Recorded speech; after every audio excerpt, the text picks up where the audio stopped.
Hello everyone and welcome back to another video from Crazy Gamer. In this video, I'm going to show you how to log into your existing account on PlayStation.com. So let's get started right away. First of all, open up your web browser and then in the address bar type in PlayStation.com and press enter.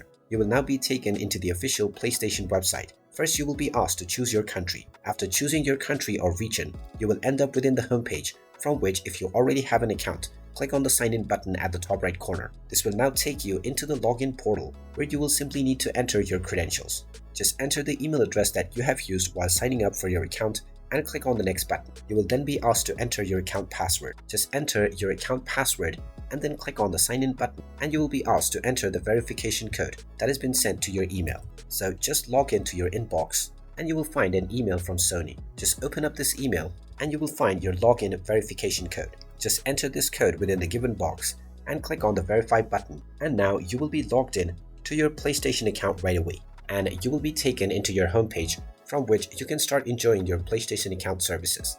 And there you have it. That is how easy it is to log into your existing account on PlayStation.com. If you find this video helpful, make sure you hit that like button and subscribe to our channel if you haven't done so already. Also ring that notification bell to never miss another update from us. Thank you for watching and I will see you again in the next video.